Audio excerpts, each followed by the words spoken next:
Mga minamahal na kapatid at mga kaibigan ni Franklin at Giselle, tayo ay nagkatipon ngayon sa harapan ng ating Diyos at ng kapuluwang ito upang saksihan at ipagdiwang ang pag-iisang dibdib ni Franklin Quiachon at ni Giselle Liwanag sa isang banal na Kristiyanong kasalan. Franklin, pinagkakatiwala mo ba ang iyong sarili kay Giselle bilang kanyang legal na asawa na may pangakong gagawin ang iyong tungkuling itinakda ng Diyos sa iyo, sa karamdaman o sa kalusugan, sa kahirapan o sa kasaganaan, sa panahon ng kagalakan at kalungkutan hanggat pareho kayo nabubuhay? Opo, Pastor. Ipinagkakatiwala mo ba ang iyong sarili kay Franklin bilang kanyang legal na asawa na may pangakong gagawin ang iyong mga tungkuling itinakda ng Diyos sa iyo sa karamdaman o sa kalusugan, sa kahirapan o sa kasaganaan, sa panahon ng kagalakan at kalungkutan hanggat pareho kayo nabubuhay? Opo, Pastor.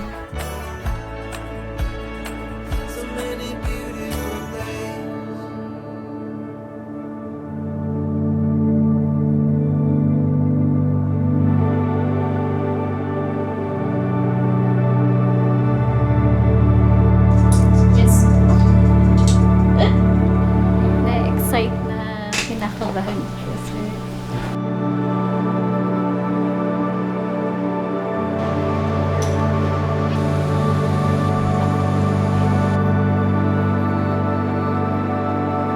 Mahal ko. Ito na ang araw na pinakihihintay natin. Mula sa hindi inaasahang pagkatagpo natin noong 2014. Hindi ko akalain na ang taong nakakasabay ko lang sa jeep at nakakakwentuhan sa DLSP ang siya palang mamahalin ko habang buhay. Nakasakay ako sa tricycle, galing akong school, tapos pagbaba ko, nakita ko yung friend niya, si Florence. Tapos nagkasama pala silang dalawa. Tapos pinakilala niya kami sa isa't isa. Hanggang sa nagkasabay kami sa jeep at madalas pa kami magkasabay. Ano mo rin ako?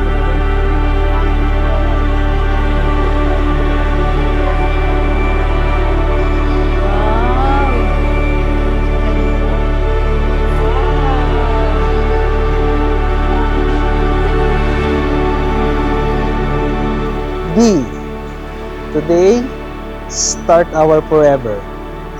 To my best friend, my forever home, thank you for loving me every season of life. I promise to stand beside you and walk through life with you. I love you forever. Love, Giselle. Ayun, simula nung nakita ko siya, yun, siya nawala sa... Hindi na siya nawala sa isip ko. And, ayun, pangit mang tingnan, pero parang naging stalker ako. Ayun, every college kami noon, schedule niya, inaalam ko kung kailan siya uuwi, anong oras siya magbe-break, para makita ko siya. Yung itatiming ko, yung ano ko. Then, ayun. Si Frank, yung boyfriend na sobrang maalaga. Makulit siya actually. Pag masyado na ako nagiging seryoso, siya talaga yung nagpapatawa sa akin. Siya talaga yung nagbigay ng color sa life.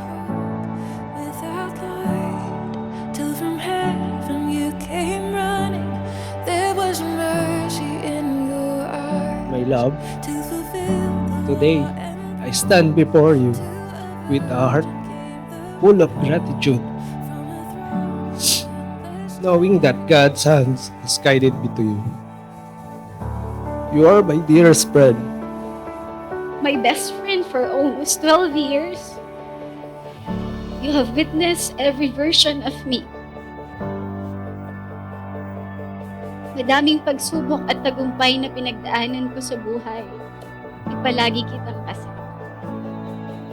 Di salamat sa pag-aalaga at pagmamahal sa akin, sa pagpapatawa, sa pagpapasaya at pagiging sandalan ko sa lahat ng bagay. Thank you for always doing your best for me. You are one of my greatest blessings. My love, this necklace and these earrings are more than just jewelry. They are a small reminder of how precious you are to me. The infinity symbolize my promise to love you without end through every season of our lives. As you wear this, I hope you'll always remember that wherever life take us, you will always have my love, my respect, and my unwavering commitment. Thank you for choosing me.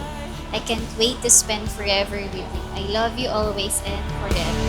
Praise the Father, praise the Son, praise the Spirit, three in one. God of glory, majesty, praise forever to the King of Kings. Wherever you go, I will go. Wherever you stay, I will stay. Your people will be my people, and your God will be my God. Your journey is my journey, and your home is my home. From this day forward, I will be no path I do not walk this way. Truly, God is good. As I walk down the aisle, I chose the song, Goodness of God, as the music for my entrance. Because I want to remember God's faithfulness to our relationship. For so many years, hindi niya tayo pinabayaan. Inubok tayo ng panahon at susubukin pa tayo habang buhay. Pero pinapangako ko sa iyo, napipilitan pa rin kita araw-araw. Aalagaan kita at lalo pa kitang mamahalin. Mahal ko, I love you. To infinity and beyond, I can wait to spend the rest of my life with you. I love you always.